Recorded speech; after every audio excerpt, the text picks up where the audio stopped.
Herta's proper introduction was rather low-key for a character so important to the lore of this game.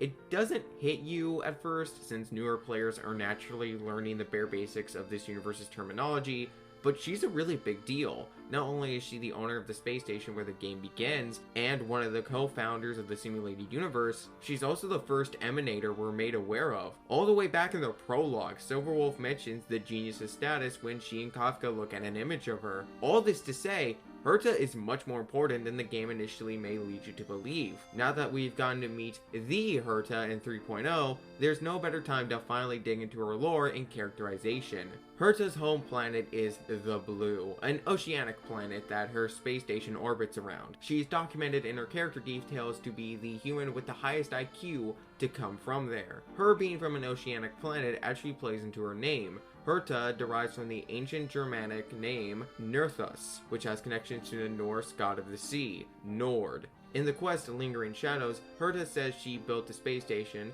to keep the Blue safe from dangerous threats like the Antimatter Legion and the Stellaron. Although in her second character story, she tells an interviewer that she built the station because, quote, "I have so much stuff and nowhere to put it." This line highlights what's arguably her most prominent character trait, how she couldn't care less about everything and everyone. Even the form we've known her by for nearly 2 years is an indicator of this. She can't be bothered to go talk to someone in person. Instead, she uses a total of 281 remote-controlled puppets around the space station to communicate with people there. That isn't to mention the puppets at her clock tower who are at her beck and call like maids, doing all the menial tasks she doesn't want to do. All these puppets are, according to her, 70% similar to how she looked as a child. As for her current appearance, one of the key features listed in her drip marketing was how she appears youthful. This is because, as explained when you examine her portrait in her office, she developed a means to reverse one's age and used it on herself. Thus, her appearance doesn't reflect her chronological age.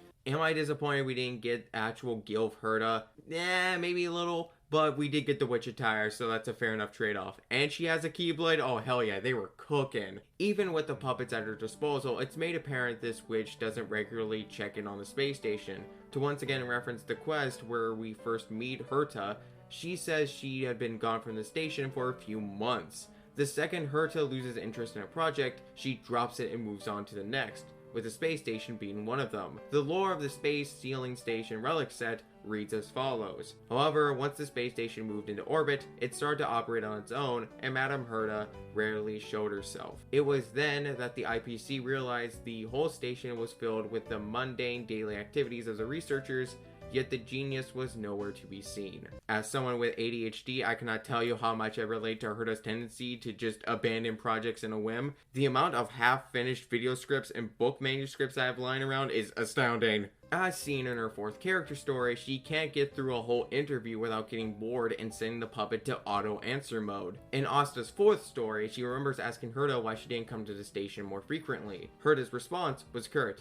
"If there's no interesting new stuff, I won't bother coming in." She's one of the few members of the Genius Society who shares her findings with the general public, but her first character story paints the picture that she only does so when she discards her research papers, leaving other people to dig deeper into her previous research topics while she focuses on the next one. Herta cares more about being efficient with her time and energy than the feelings of her followers and fellow geniuses. Her overly logical nature and lack of sympathy is actually something Dr. Ratio compliments in his voice line about her. Herta is a quintessential genius, a natural wonder who sees no one as her equal.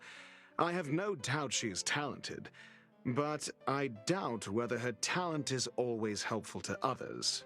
It's clear Nuos must have thought similarly, as she's one of 3 Emanators of Erudition we are aware of at the moment. It's already seen as a privilege in HSR's universe to be invited to join the Genius Society. So it's another thing entirely for Nuos to acknowledge you as an Emanator. Speaking of which, the direct meaning of Nerthus, the Germanic goddess who Herta derives her name from, means the powerful one. Associating this name with Herta drills in her status as Emanator. So what makes Herta so special from other GS members that she'd get to be an Emanator? I believe that, most of all, it was Herta's means of pursuing knowledge that caught the Eon's eye. The 4-star light cone, The Birth of the Self, gives insight into how Herta views herself as ever-changing. She gets upset over how 2 portraits of her puppet self had the exact same pose, feeling it was not an accurate reflection of herself. She tweaked its joints, opened its eyes, and made the fingers softer. She looked happy when all the changes were done. Completely different from yesterday.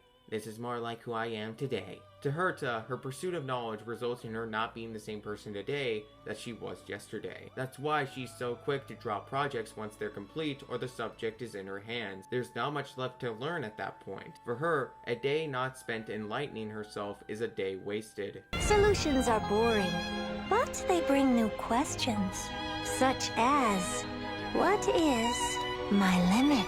Herta's constant drive to learn must be the very trait Nuos took notice of when recognizing her as an emanator of their path. After all, this ambition to keep searching for answers is something she seems to have in common with the Aeon. Her first devlog on Nuos mentions how, despite likely possessing information on the entire universe, Nuos remains unsatisfied. And then in the Herta's fourth character story, we get this line from her: "That's because Droidhead would never answer. Questions and doubts are the essence of thought. There is nothing that is forbidden, nothing serves as a boundary, and nothing is regarded as its end, unless they quit." There's no true end to learning about the universe, whether it's the HSR cosmos or our own. The journey of discovery and learning only ends when the person chooses to stop. At every step of the metaphorical road, you have two choices. Do you stop where you are, satisfied with the knowledge you have now, or do you keep venturing forth to continue learning? I believe at this point I've made it clear which one Herta would always pick without hesitation.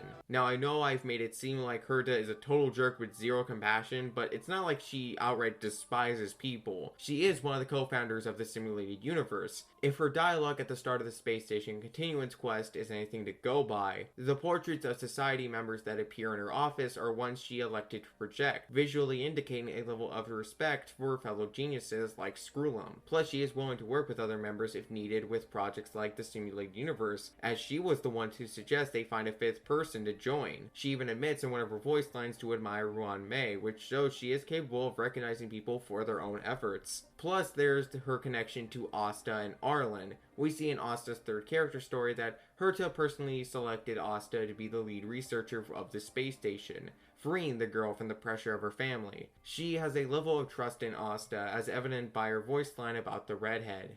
If my other collections had people like Asta watching over them, I could take a hands-off approach. Asta is an outstanding manager.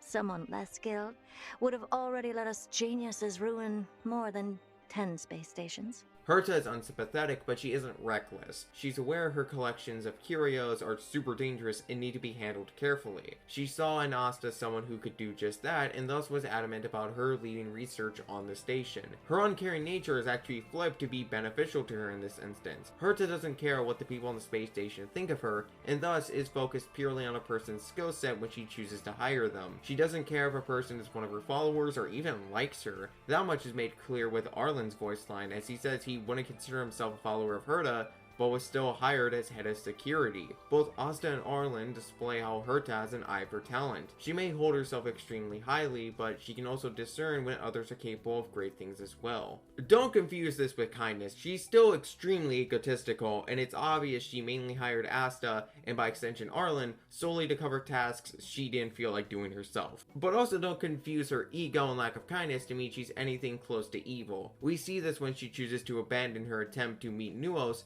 halfway through the experiment when Wilt and Sunday come to seek her aid. She's morally a good person, but also very stoic and headstrong. Honestly, her overflowing self-esteem adds to her charm. This genius lady legitimately can't be asked to care about whatever's going on in the cosmos unless she thinks it could be a fun new research topic. I guess in that sense, she does act like a senior citizen, because if my time spent around my elderly relatives has taught me anything, once you get old enough, you tend to just stop giving a shit about what other people think and what's going on in the modern day. The third major trace of the Herta puts it perfectly. To a fault, she is aloofly honest. And she doesn't feel any need to prove how extraordinary she is. She believes she's the greatest, and that's all that matters to her. She doesn't require validation from anyone else. Though, as seen in Silverwolf's companion mission, Herta is willing to show off her greatness whenever someone challenges her. In universe, her sheer confidence can be unbearable for some, as said by Ruan Mei, and we the audience could have had a similar feeling about her. But the writers do a pretty good job of making her shtick never tiring. This prideful witch in purple has been the source of many good laughs and many twirls. I had to reference the meme somewhere, and I look forward to seeing what role she'll play in the future, both in the main story and in simulated universe updates. Thank you for watching this video. This is one part of a series of analysis videos on amphoreus cast of characters. If you want to see me analyze another character involved with amphoreus,